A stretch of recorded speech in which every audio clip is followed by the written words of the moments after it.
Will President Biden be stepping down as the 2024 Democratic candidate for president? Very likely. And earlier today, some sources were saying it could come as early as tonight to try and interrupt Trump's speech, which is the first time that Trump will be speaking since the assassination attempt. I do not think it will happen tonight, but people are saying that the presidential historian and speechwriter Jon Meacham is putting the finishing touches on Biden's speech. Meacham wrote Biden's acceptance speech in 2020. He also wrote the 2024 State of the Union.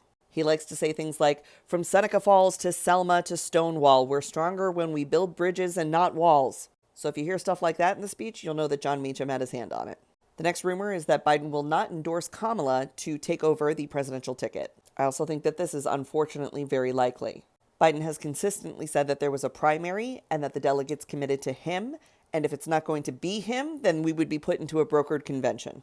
Because he doesn't want to be seen as a political kingmaker, though I will say when a man in his late 70s ran for president and Kamala Harris was his vice president, I think most of us who voted on the Biden-Harris ticket thought to ourselves, there was a strong possibility she could be president someday, and we were good with that.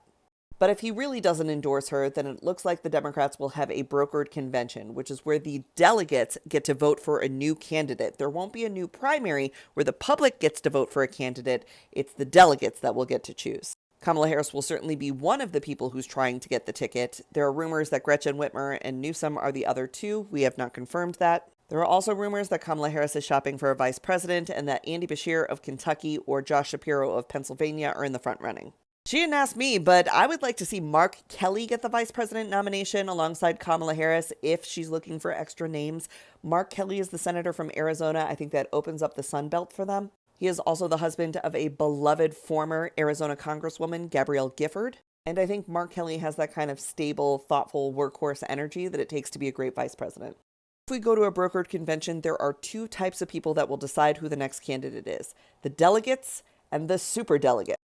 Delegates are people who have already committed to President Biden. So in the first round of voting, since Biden wouldn't be there anymore, they would allow the delegates, the people who had committed to him, to do the first round of voting up against whatever candidates are there.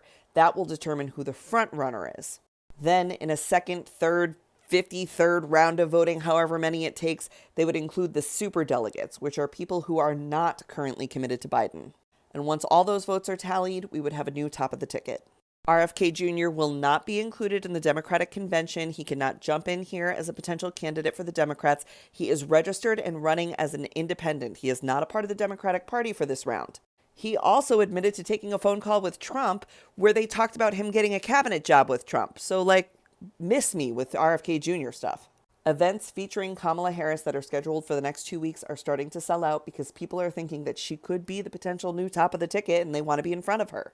And all of this is coming about because of a bunch of different things that have happened. There's the assassination attempt, there's the COVID, there's the debate, there's no one thing that is leading to the moment that we're in right now. There's Pelosi and Jeffries and Schumer going to Biden and saying that the numbers aren't there. There's 75 Democratic major donors who have said that they don't feel safe donating their money to him. They don't see a path to win because every time they run the numbers in the polls, Biden is pulling further and further behind Trump. And I am not a person who trusts polls, and I don't think we should make decisions on polls. But Biden has resisted all of that to this point. So if he comes out and says, you know what, upon further reflection, I've decided that I need to be a full-time president in the Oval Office every day from now until January 19th, and I can't be a full-time president and a part-time candidate. I have to stay focused on the threats that are most immediately facing us. Then I can promise you it was his decision alone, and nobody pushed him into it. You're going to hear a ton more rumors. Nobody knows what's going to happen. And if people tell you, I know exactly what's going to happen, they are lying. There are some credible rumors, and the White House is leaky right now. So some of the stuff that you're hearing will probably come to be true. And a lot of the stuff you're hearing is just going to be people trying to sneak in their opinions and influence to try and make that be part of the truth. So for me, I'm going to go have a little magnesium gummy because I've convinced myself that they're lowering my cortisol and making me feel better. I don't know if it's true. Please don't tell me if it's not. And we're just going to stay steady together, okay? There's going to be a ton of rumors, going to be a ton of chaos. Keep talking to your friends and neighbors. Go outside. Go for walks. Connect with people you know in real life. That's where the truth is. The nonsense of the internet will be here when you get back. We're going to get through this together. I consulted the astrology girlies, and they said while the energy is chaos for the next 6 months, we turn out okay.